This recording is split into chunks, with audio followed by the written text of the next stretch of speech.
welcome to Grizzly Tales for Gruesome Kids, a series of cautionary tales for lovers of scream.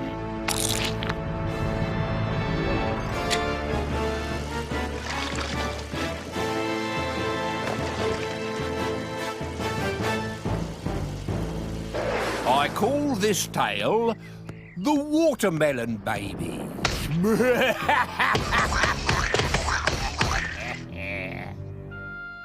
Once upon a time, in a world beyond the seas, there was a country that was dying of thirst.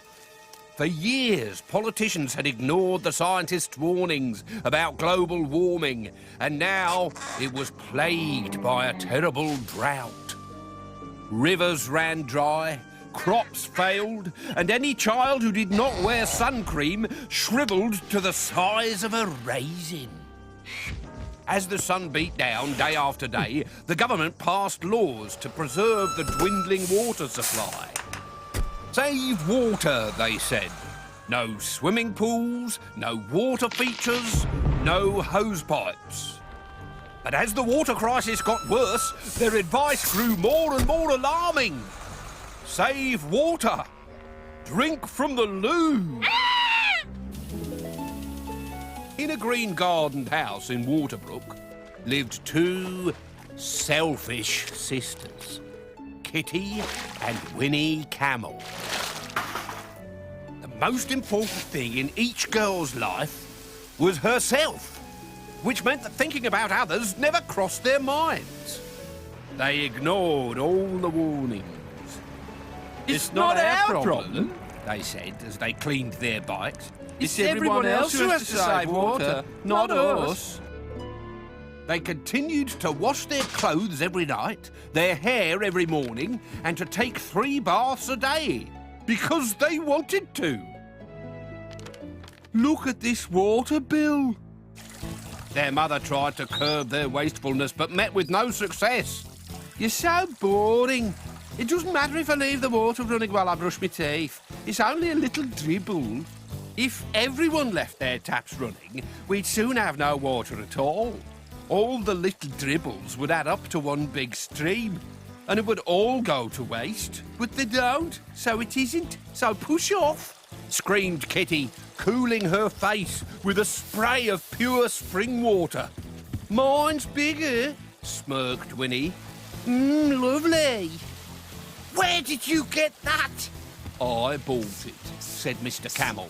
She said she needed it. Kitty and Winnie's father was every bit as stupid as his daughters. But there's a drought on. Not for us, came the careless reply. Oh, they're here. Now we can carry on our water fight. Yeah! Mrs. Camel blamed Mr. Camel for spoiling the girls. No matter that the rest of the world had no water to drink, if Kitty had a notion to be a diving champion, he built her a water park in the garden. If Winnie wanted to water ski, he knocked down the slides and bought a speedboat. That's not fair, sulked Kitty. I want to be a famous ice dancer. Out with the speedboat, in with the freezer gun. Sorry, Winnie. But Kitty didn't last long on the ice. Whoops. Are you all right, Princess? It's cold, Daddy.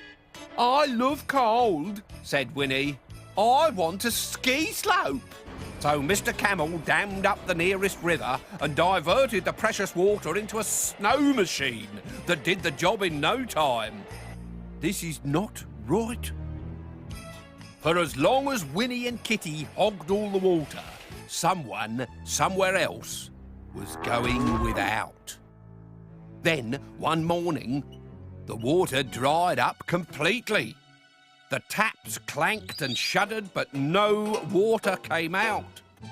Kitty and Winnie were furious and refused to go to school. My clothes are filthy and my hair is so dirty I look like a pig's ear.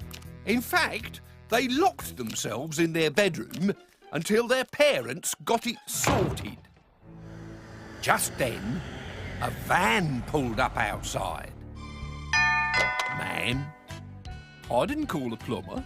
No need. Heard you had a problem. Thought I could help. If it's water from a stone or a lesson that you seek, trust the watermelon plumber for to make the piplets squeak. I'll tell you what the problem is. Ooh, you didn't ought to let your daughters use up all your waters." That's what I've been saying. I told you we'd run out. Mark my words. Sure as sewage flows into the sea, those girls don't change their ways. They'll come to a sticky end. What do you mean, sticky end? Hello, there's something else up here. Watermelon seeds. Watermelon seeds? 1, 2. Well, I can think of worse things to grow in a drought. He was not wrong. Mrs. Camel had an idea. Seeing as none of your friends has anything to drink, let's grow these seeds into juicy watermelons and share them out. The girls were happy to grow the watermelons, but as to sharing their good fortune, that was a different matter.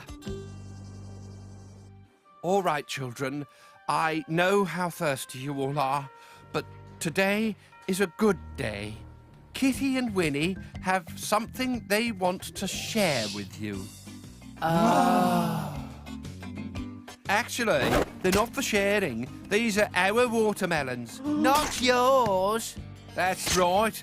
They're all ours, and they're full of lovely juicy water, which is all ours too. Some of the children hadn't had a drink for 3 days, and you lot can't have them, even if you're thirsty enough to drink your own wee-wee. That's right.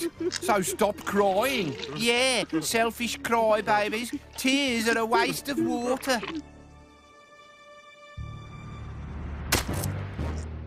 But that night, as the moon turned a shade of watermelon red, strange things occurred in Kitty and Winnie's bedroom. As the girls slept, their bodies grew until their arms and legs had completely disappeared, and their skin was thick and green. Kitty and Winnie had turned into watermelons. Their parents placed them on the windowsill in the sitting room and watered them to keep them alive. Oh, well, let's be off to work. Me too. Have a nice day. Wait! Shouted Kitty. Don't leave us here in the window for everyone to see. But people can't hear watermelons when they speak.